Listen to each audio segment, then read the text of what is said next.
오늘 말씀은 마태복음 26장 47절부터 50절까지의 말씀입니다.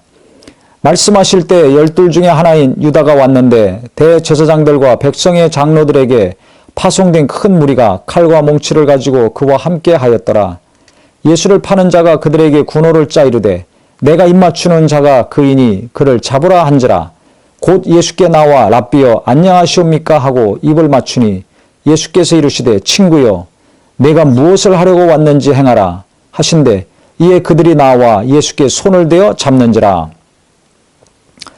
예수님이 겟세마네 동산에서 3번씩 기도하시고 이제 하나님의 뜻에 순종하기로 결심을 하셨습니다.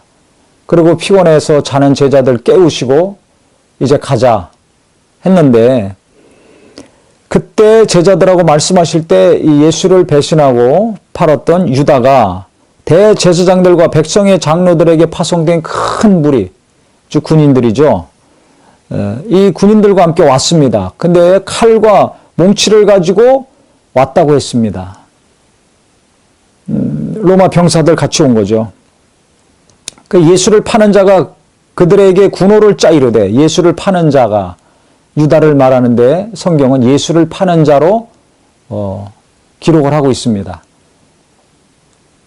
참 제가 오늘 이 성경을 보면서 예수를 파는 자가 그들에게 군호를 짜 이르되 그 이전에는 예수님의 제자였습니다. 이름을 불렀습니다. 그런데 이름 대신에 또 예수님의 제자라는 호칭 대신에 예수를 파는 자가 지금 신앙생활하고 있는데 나중에 누구누구 교회에서 임명하거나 직분을 준 그 호칭으로 계속 불림받는 분이 있을 것이고 아니면 나중에 타락해서 원수의 유혹에 빠져서 잘못된 길로 간 분들은 저 사람 교회에 어려움을 준 자, 어느 누구 집사, 어느 안수 집사, 어떤 장로, 어떤 전도사, 어떤 목사가 아니라 그렇게 불리우는 사람이 아니라 저 타락했던 사람, 그 문제 일으켰던 사람, 그 교만했던 사람, 그 인색했던 사람 이런 식으로 불리면 어떻게 되겠습니까? 이런 분들이 한 분도 없기를 예수 이름으로 축원합니다. 교회 안에서 어떤 집사, 어떤 성도 이렇게 불리지 않고 그 사람, 그때 그 뭐 이렇게 했던 사람, 그 교만한 사람 어떤 분은 이름만 대면 막 설레설레 고개가 좌우로 왔다 갔다 하는 분도 있습니다. 왜 그렇습니까? 너무 교만하든지 너무 많은 사람들에게 고통과 아픔을 주면 괴롭힘을 계속해서 준 분들은 막 고개를 젓죠. 설레설레 합니다. 가까이 하기 싫은 정도가 아니라 교회에 고통을 주고 많은 성도들에게 걸림돌이 되는 분들은 누구누구 집사나 뭐 전도사나 목사나 장로님이라고 호칭하지 않죠. 그분이 잘못한 그 사건을 떠올립니다. 그 일을 떠올립니다. 그래서 그 일에 그 사람이 호칭이 됩니다. 그 사건이 항상 그 사람을 따라다닙니다. 가룟 유다가 예수를 팔았을 때 마태는 예수를 판 자라고 기록했습니다. 나는 나중에 어떤 자로 불릴 것인가? 안 좋은 일을 통해서 그 안 좋은 사건과 일이 계속 따라붙는 사람이 되지 마시고 거룩하게 겸손하게 선한 일을 많이 하셔서 좋은 호칭이 좋은 일이 언급되는 우리 모든 집사님이요 또 교육자들이 되시기를 예수 이름으로 축원합니다. 예수를 파는 자가 그들에게 군호를 짜 이르되 내가 입맞추는 자가 그이니 그를 잡으란지라. 서로 짜고 와가지고 내가 입을 맞출 테니까 그가 예수님이니까 그를 잡으라고 서로 사인을 맞춘 거죠. 그래서 그가 예수님께 나왔습니다. 하면서 예수님을 뭐라고 부릅니까? 랍비요. 주님이라고 쫓았던 자가 마귀가 주는 생각을 붙들고 예수님 팔아 넘긴 다음부터는 랍비라고 불렀습니다. 지금도 랍비라고 부르죠. 랍비요 안녕하시옵니까? 즉 원수가 역사하면 호칭이 바뀝니다. 성령이 역사할 때 호칭과 원수가 역사할 때 호칭이 바뀝니다. 우리도 그렇죠. 성령 충만할 때 말과 행동과 성령 충만함이 떨어졌을 때 말과 행동이 너무 다르죠. 사람들과의 관계도 그런데 하나님과의 관계는 어떤가? 사람들과의 관계는 연약함이 있다 할지라도 하나님과의 관계에 있어서만큼은 정말 변치 않는 믿음, 주님을 향한 마음만큼은 정말 진실한 믿음이 있기를 바랍니다.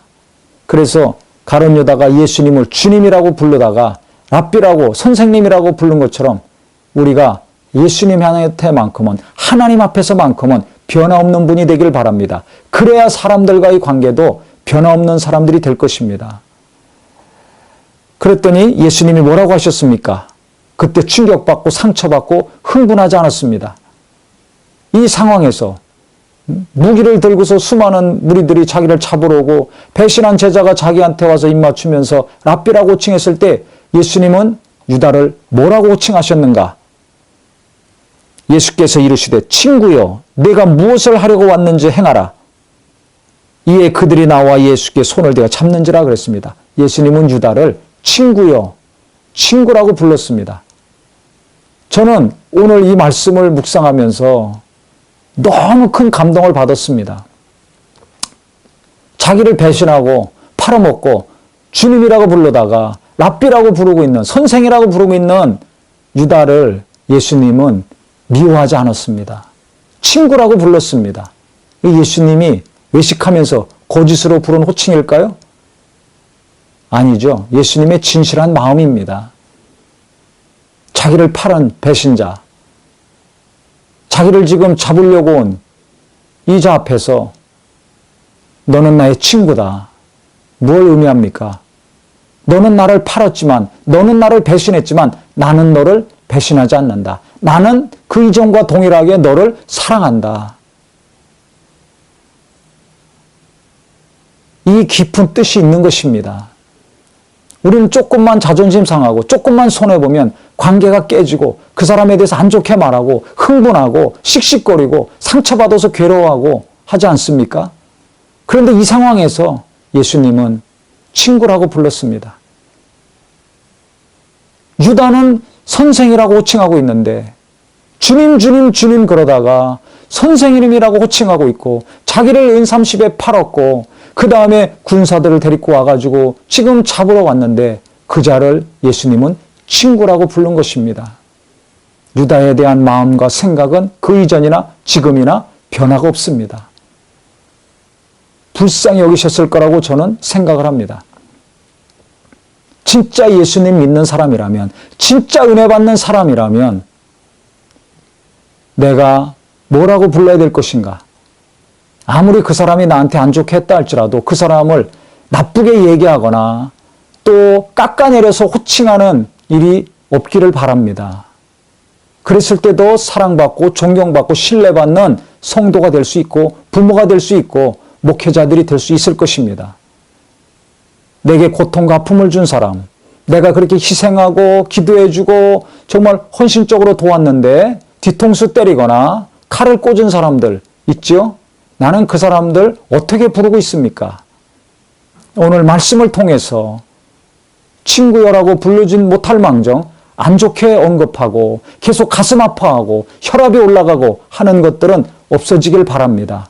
그 영혼을 불쌍히 여기고 예수 안에서 궁일이 여긴다면 하나님은 더 놀라운 은혜와 위로와 힘을 내게 부어 주실 것입니다. 예수님이 자기를 잡으러 온 유다에게 친구라고 왜 부르셨는가? 어떤 마음과 생각을 가지고 친구라고 부르셨는가?